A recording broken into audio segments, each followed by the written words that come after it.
On today's show, everything you ever wanted to know about mailing lists for musicians, but were afraid to ask. Cue title sequence.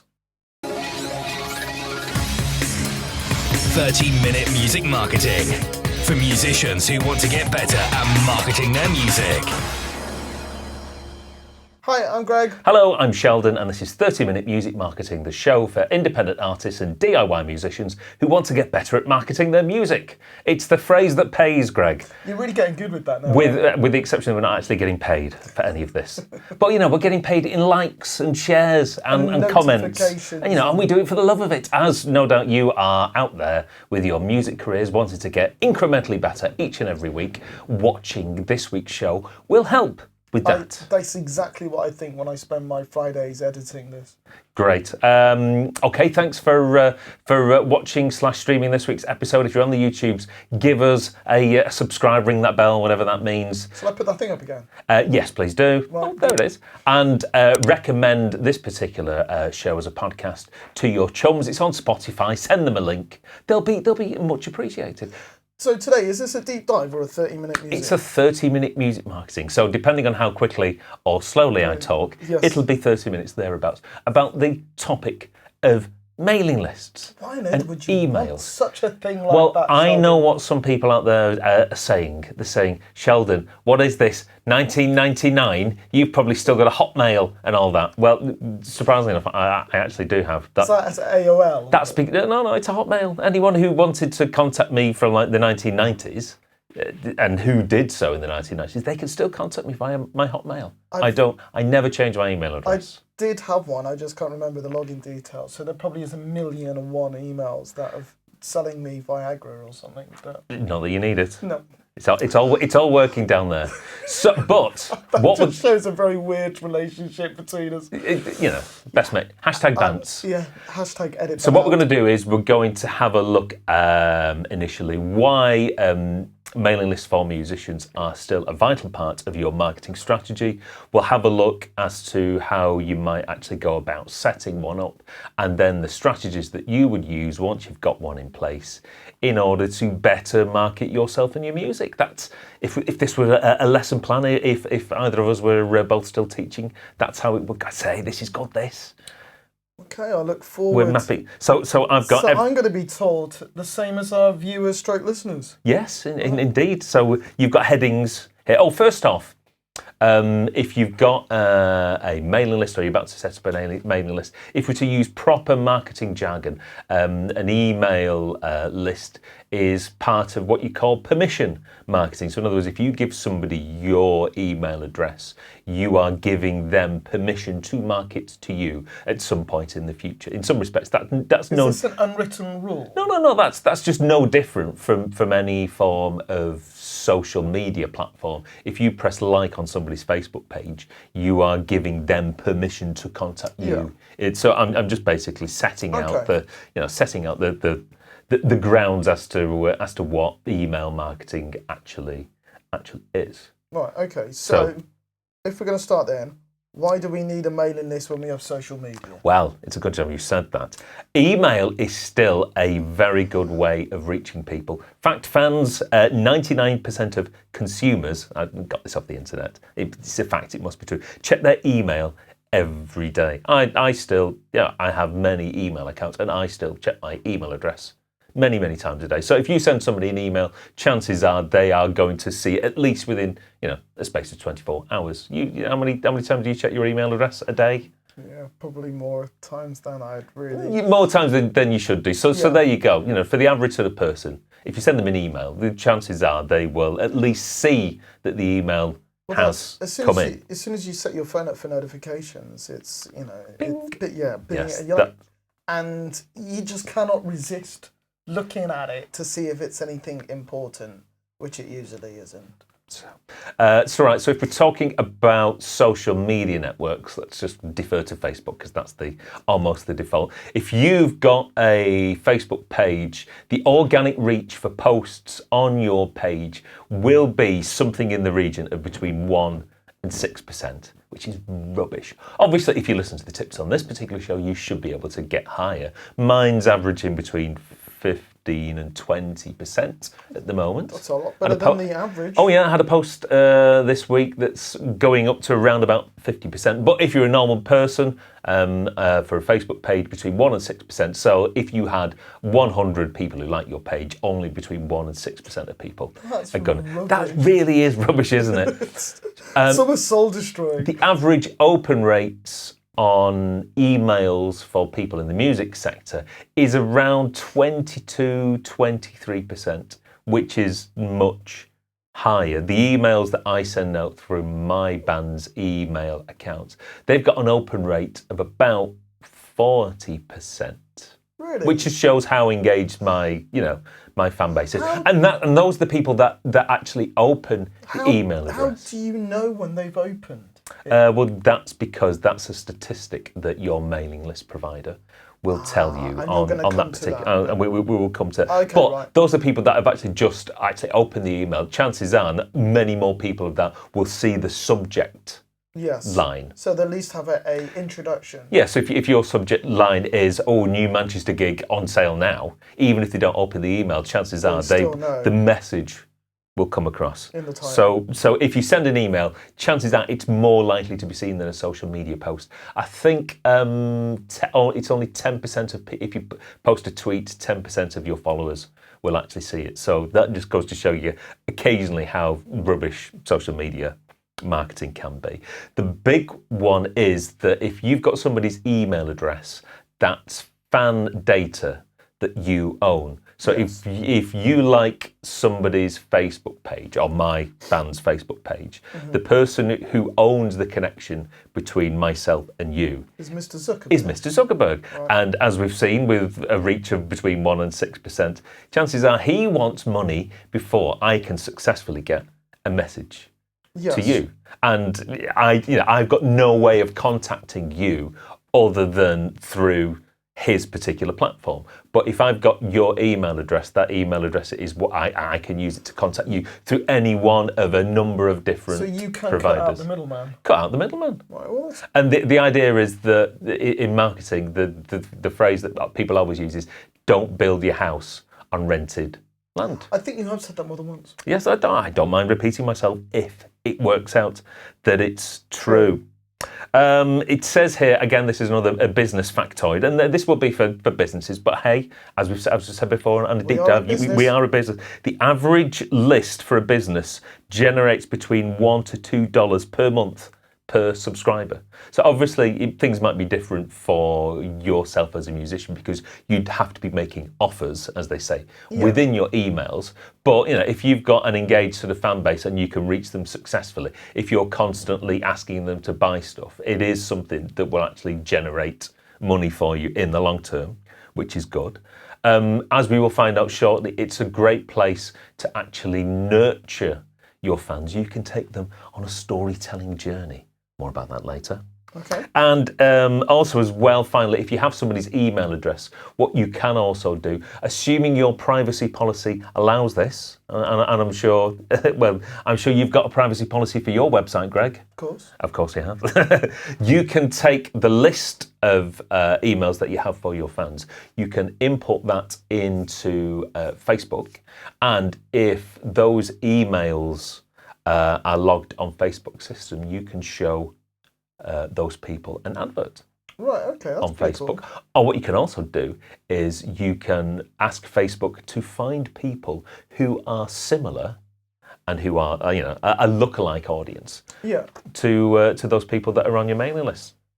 that is quite clever. That is quite clever, assuming your privacy policy allows that hashtag GDPR. I was going to say, is and that all why GDPR is... Exists, yes. So the privacy policy sort of on our website is that, and if you're on our mailing list, we will use it to contact you, send you information, possibly offers, and also we can use it to contact, use it to contact you in other ways. So, but you won't sell it to anything. I will never ever sell my information to a third. Not that anybody would want it.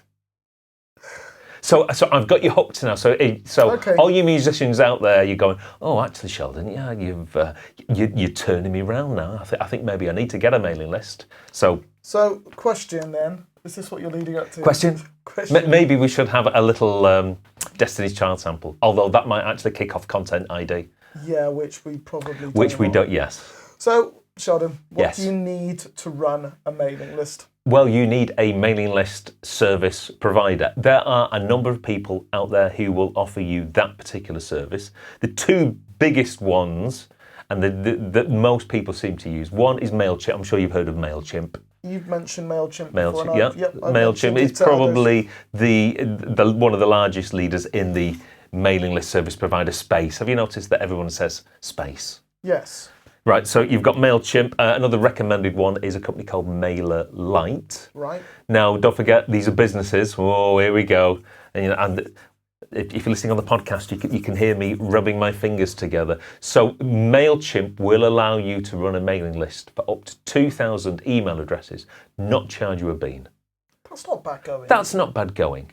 Once you get to over 2,000 email addresses, then you start to look about maybe $25 a month.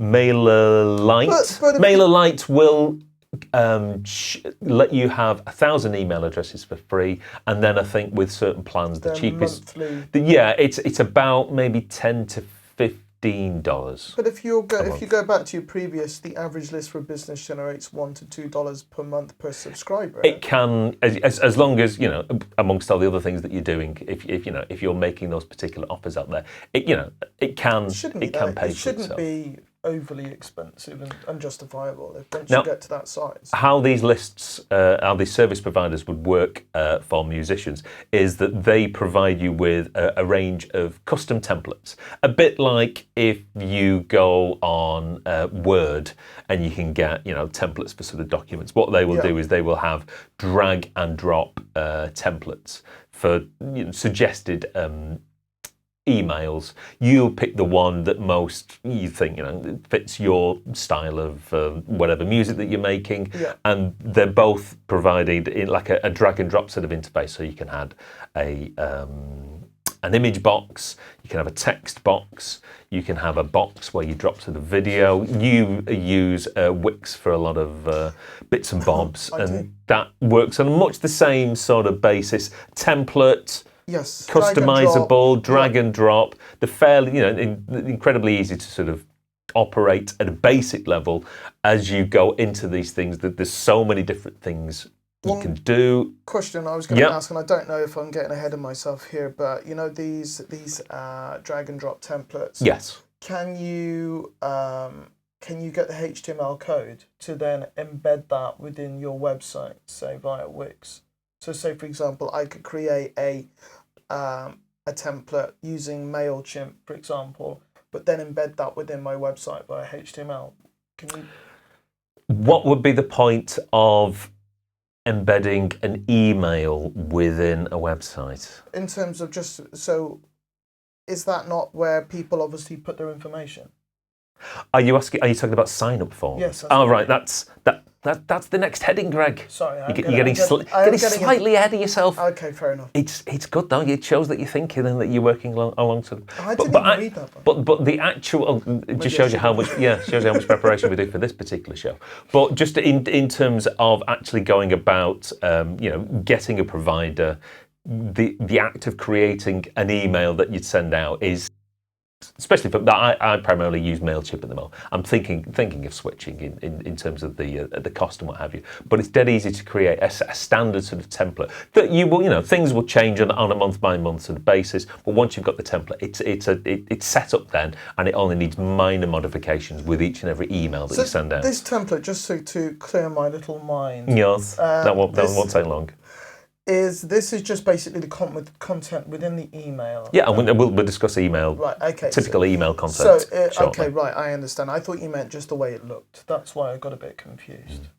It's still the diazepam, although I haven't taken it for a week. And have you had any more acupuncture for your shoulder? He's got a poorly shoulder, ladies and gentlemen. I had a trapped nerve in my neck, which is the most painful thing in the world ever, and that's gone there now. That's acupuncture. First time I've had it. Recommend it. There you go. #acupuncture. And physio. So that gives us a bit of information in terms of creating your template. Yeah, who to actually go for, And what to you got, what use. service you're going to need to set one up. So this is always going to be the one that's probably the most difficult. Yes. Is how do you acquire email addresses, Sheldon? What tactics? Well, do the you actual use? process that you go through, you could go analog, old style. You could have a clipboard on your merch table at gigs. You know, Do you refer to paper as analog? that's just, again, I listen to far too many podcasts who talk about, space, and if anything's not digital, it's analog. You put here that MailChimp also have an iPad app. Yes, so if you've got an old iPad lying around, you could run this app, and rather than drunken people with a biro pen scribbling down email addresses that you can't necessarily read when you try and type them into your service provider at 10 a.m. the following morning, they provide you with an iPad app. Obviously try and somehow chain that iPad down, because they can go walkies. And get that from them before they're drunk. Both the mailing list service providers this is- will provide you with an embed code That's that you what can I- stick into a page. That's what I was meaning previously. You can also, they will also provide you with a pop-up code depending on the type of page. You can even And get plugins. yes, plugins. If you've got a WordPress site, if your site's run on WordPress, Or Wix. if your site's run on Wix, he likes his Wix. It's because it's good. Cheapskate Parade. No. They will provide you with plugins so that you can run a sign-up form within your site on both of those hosting providers. So, okay, that's obviously... That's how you go about. Okay, now we got to the... Okay. The hard bit. We've got all the infrastructure in place. Yeah. We know what to do in theory. We've got our pad, analog pad. Analog pad. How on earth do you incentivize? Incentivize. That's easy for you to say, Greg. Yeah, incentivize people to actually give you their details. Yes, this admittedly is the hard thing, because people have never really liked giving you their email address. I Because think it's just because we know that, how many times have you inadvertently put your telephone number down and you know that someone sold it? yes. And then you get mithered. It would have been for PPI, but that finishes today. Is it today? It's today. So we no longer will be bothered by BPI, but we get bothered, and it's really BPI. frustrating when you know that someone else has earned money off your telephone number more than you have. Yeah, So- it's just one of those things that people don't instinctively want to freely give you, even if they like you as a musician It's very it's or like, no, I performer. don't want to. What people used to do in terms of incentives back in the old day, it used to be, have a free MP3, but that hasn't worked for many a year, for the simple reason that Really? yeah. So you're now saying that people are like literally MP3s, waste of time. It's an absolute waste of time. Well, the thing is, for me, it's like if I've got a mobile phone, it's like, how do I get an MP3 these days on my iPhone? It's like, I'd have to get my MacBook out and try and connect it. Oh, it's like, no way. I suppose with the introduction of streaming, it's an MP3. It is almost irrelevant. It's an imposition more Okay. than anything So else. an MP3, that's not going to get them. Well, no, maybe a single MP3, maybe even, I don't know, you might get away with an EP of MP3s. Potentially a full album. Not many people have a full album lying around that isn't available anywhere else. But okay, so let's go back to let's go to analog. If you've got a clipboard on the merch stall, it may well be that you could give away, if you've got stickers to give away. It's mad how mental people get for stickers. Badges or buttons for our American cousins. Hello to anyone in America. Little free trinket, even a copy of that EP that you released 5 years ago and have never been able to get rid of. Maybe that could be used as an incentive to actually give away to somebody in person for their email address. That's it. You could, as a way when you're telling people to sign up to your mailing list when you're online, you could say, right, if you sign up to our mailing list, you get first access to everything. So every time we release a new track, every time we release a new video, we will give that and show that to the people who were on the mailing list A first. little bit like one of those phone networks that used to kind of give access to gigs before. Yeah, anyone else. O2 have O2 priority, That's it. so that they get 2 days worth of access before everything goes on general sale. And So then Orange used to have for the cinema, where you'd get 2 for the price of 1 Wednesdays or something. So, you could give, that could be your incentive. It could be like, the mailing list is like the Insiders Club or the Get It First Club. Yeah. So that, for if you've got an engaged fan base, that could be something they specifically want. You could give people access to something that they can't get anywhere else. So in the past, I've used like a full concert stream that wasn't at the time wasn't available anywhere else. Would you do that via an unlisted YouTube, link? yeah, it is as simple as that. Although, as we will show, you could use a. Well, in fact, let's do that now.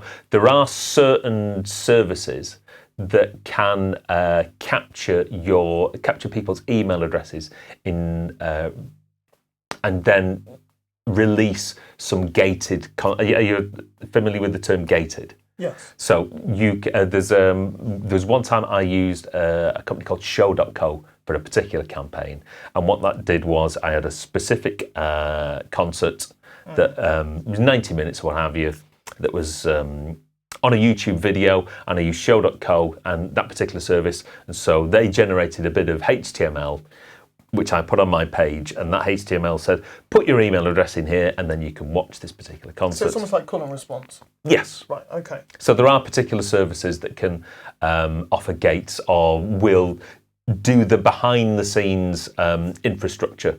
There's a company called Noise Trade who used to be owned by Pledge Music, but were sold before that sort of went. And I had a 6-track EP that, strange enough, was recorded live here. That was when we did the very first Live Lounge. Yes, well, there you go.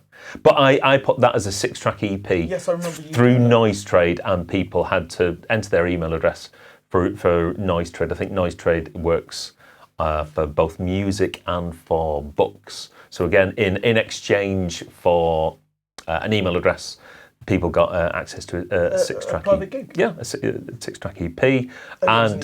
And in addition, there's a company called Cash Music who integrate with MailChimp. And again, a similar sort of thing whereby if you use their service and enter an email address, somebody can be sent an MP3 automatically. But it was an MP. It was a specific. I think I can't remember. It was a single track now or a zip of Christmas tracks that weren't available anywhere else. So there are particular services that offer, and provide a gate, so that people need to enter an address to get a juicy bit of content. Just to kind of go back to some of the things on number 3 here, where it says about give them access to something else they can't get elsewhere. Huh. Why have you put print at home colouring book? Because I saw that somebody, as an offer to get people to sign up to their mailing list, they had a playlist of songs. I can't remember whether they were their own songs or someone else's songs. But I tell you what, have you seen how many adult colouring books there are now? I do know, it's a pretty big thing. And this particular person had created a page of a colouring book for each particular song that was on this playlist for people to print out at home. Okay. But that was only if you signed up to their mailing list. And I suppose an easier way, because some of the filters on camera phones, I keep saying camera phones when I mean just a phone. Just a phone. Give you the option just to do it like a picture without the colour. Certainly on my Huawei phone. And so in some ways you could, without going to all the length and trouble of trying to draw a drawing, which would take me forever. So you might need to be inventive. I've seen a suggestion of, have a little bit of a cookbook. If food is what you're specifically into as part of your brand values.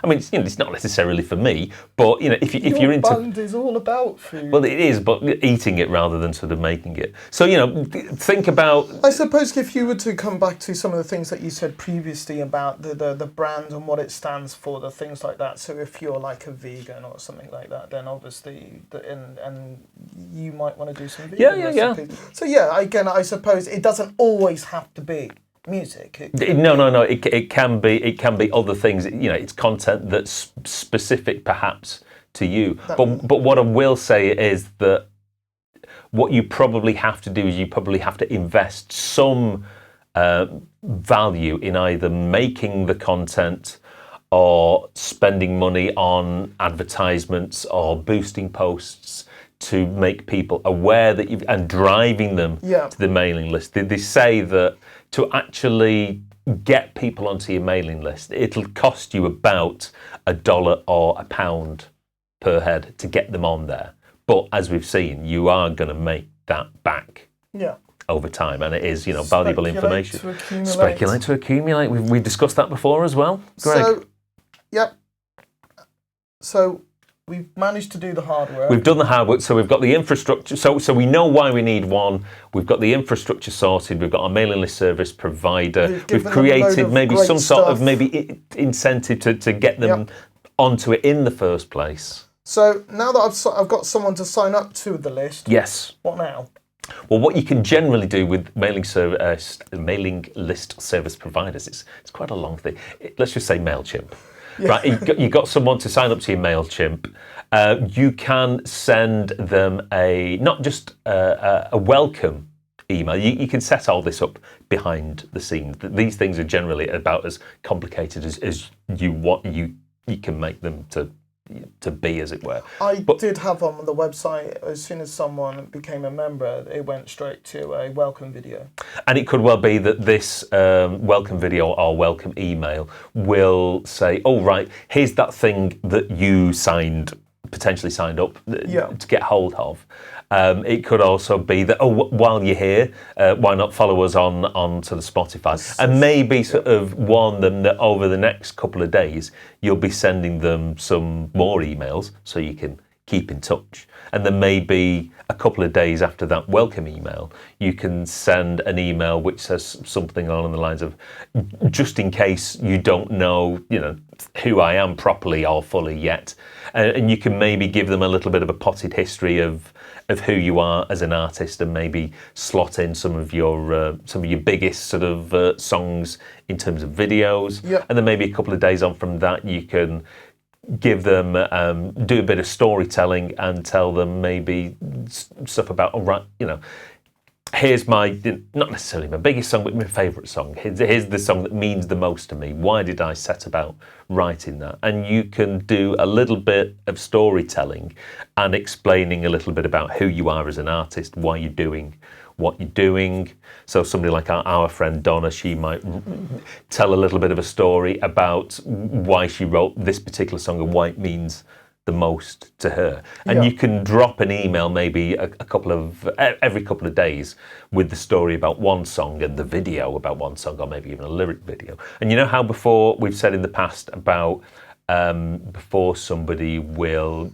There's 7 touches before a at sale. least 7 touches before a sale. So if you're dropping these emails every couple of days, you could be laying the foundations to each one of those emails might necessarily be yet another touch. Someone is bound to say that sounds like a lot of emails within a short period of time, and would that person who signed up not think this is starting to be a little obsessive?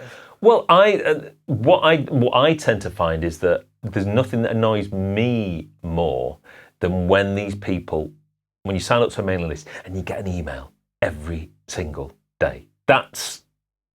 I find that it's like, all right, I quite wanted the product that you were offering, or I quite enjoyed the prospects of signing up to your list. But hey, this is getting a bit too much too soon.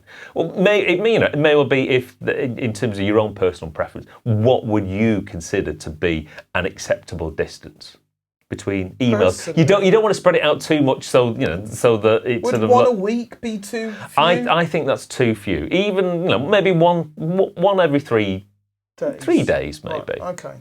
But again, if it may well be that if you're a young person, maybe you don't necessarily mind an email a day. Just actually talking about age in that respect, and the fact that initially you said referred to Hotmail because you're of a certain age. Thank you very much, Greg. Thanks for that. You're welcome. if we got younger viewers,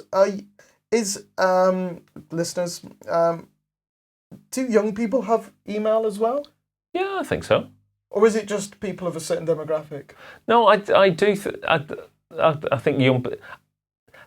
Can you Leave a answer message. I think all young people have email addresses. I think that's drilled into them, especially from schools at an early age. So I tell you what, this week, I don't know whether it was actually because I was doing some research for this, but there are also things like texting services that I was starting to look at. okay. You know, similar sort of thing, as in you can potentially sign up to a mailing list through a text, or you can contact people and send, if they sign up to your text list, Yeah. in the same way that you might send out an e-shot, as it's sometimes referred to in the trade. You might be, you could send out a message via text to your. Okay. So that And would it's be the statistics in terms of people reading text message. text within like 15 minutes, like 99% of people will read it really within an hour, the way that in terms of we are people glued to our cannot phones. not respond to their phone beeping. So, we potentially sent them a welcome email. We've potentially nurtured them and brought them up to speed and told us a little bit about who we are and why our music means so much to And what we're ourselves. going to be doing and everything else. So why not, you've just put here, so once you've done all that, why not do... Yeah, so what you might want to do after all that is, because we've done maybe potentially those 7 steps in 7 sort of emails, at that particular point, you might want to say, now I've told you all this, bang, how about you buy my latest album or my latest EP, or here's a list of my gigs that I've got coming up over the next couple of months, or here's my latest sort of t-shirt. Because you probably at that stage done enough groundwork to try and go in for a bit of a sale. You've done your 7 touches. You've done your 7 touches before a via sale. email, so it's worth a shot. Definitely. So can you reiterate? So now you've got your list going forward. So Let's use the term. Let's use the business term. We're going to move forward now, right? So you got your email address. Someone's signed up to it. They've been brought up to speed. You've maybe made them an offer. How do you actually use it on a regular basis going forward? Well, first off, the idea is use it regularly, especially if you're paying for it. But don't let it be something that you only send every 6 months or so. They recommend that you try and send an email once a week just to touch base with people. If once a week is too much, and if there's not going to be a content within there that's worth sending an email about, maybe once a fortnight. But use it sort of regularly, so that people begin to expect it. And really, even if you've created like a little video that you've uploaded to YouTube, in terms of getting the message out there for that, an email is a perfectly acceptable thing to put in there. And an important thing that you put in here, which we've mentioned before, about this idea of nobody wants 100% sell. No. Not every email should be necessarily, I need to tell you about my gigs that are coming up, or that I definitely need you to stream this. It could well just be a quirky thing that you've got going on, or you could tell people a little bit, a behind-the-scenes tale that you haven't necessarily told anyone before. They always say that, rather than thinking about sending an email to several thousand people, or several hundred people, just think of it as you sending an email to a friend. How would you necessarily phrase that? So it could well be that we had me and my band had a gig on Saturday at a food festival, and it could well be me picking out the most humorous level of anecdote from that, and an interesting point.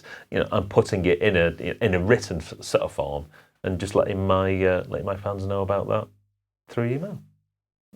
Did you stay around and eat anything at this festival? We ate a lot of things at the food festival, and thankfully lots of free stuff as well. But more about that when we turn the cameras off. So that's This is important, isn't It is important. I've not finished yet. Sorry. Best practice for email addresses, because some people like to use email addresses as a big newsletter. It's Yes. sort of like, right, well, here's our last single, and here's our gig coming up, and here's where we are with the album, and But here's if you do that, you've basically put everything in one email and you run out of things to say, quite potentially. best practice tends to be the best emails are one topic and one call to action. So if your email address is, we've got a new video out, here's the YouTube link, watch the video, bang, that's a cracking email. Right. Rather than here's the video and here's some dates that we've got coming up, and oh, by the way, we've got a t-shirt on sale in our online It's shop. almost a bit like the 3-second or 8-second attention span on video. If you go too much, people just don't bother reading to them. Can I make a confession here, Greg? Go on. I don't always do what I'm potentially sort of preaching. I sent out an email today to my mailing list with far too many things in. But you know what I hadn't done? I hadn't sent an email once. It was about a month since I sent my last email, and I had too many things to put in it. So You were playing catch up. yes, I'm going to slap myself on the wrist. And like you were saying, the idea is potentially not to try and go for the sell on each and every email. You know, like I say, have some emails that are merely conversational, relationship building, letting people inside your musical world. Using Wix as an example, because Wix no, just because they're all, they send emails, and you do get ones that are regarding offers and stuff like that, but then they will send you others about new facilities that are available, and then they will send ones about techniques and tips and stuff like that. So yes, the frequency is high, but it isn't always offer. I think Harrison Mixbus, which is a software, they do seem to send a lot about offers, and Waves are terrible at emailing in terms of offers. Stephen Slate as well. Yes, He never stops, that bloke. I don't believe he's real. He really is a robot, isn't he? So, Those are the basics. I mean, there's lots of things to go in there in terms of how to improve our effectiveness on emails, but that will be another episode of the show, I'm sure. So let us know how you get on with this. I'm actually going to get onto MailChimp myself. Are you really? Yes, I'm actually going to see how that works and embed that within the new website that I've done. So I will implement this myself. So please write in any questions. Stick them in the comments below. We always love receiving your questions and feedback, and of course that gives us ideas for future episodes of the show. And let us know if you think that email isn't relevant. If you're a young person and you've never used email, just slag us off in the comments. We're not bothered. So thanks for watching. Cheers. We'll see you next time. Bye. Ta-da.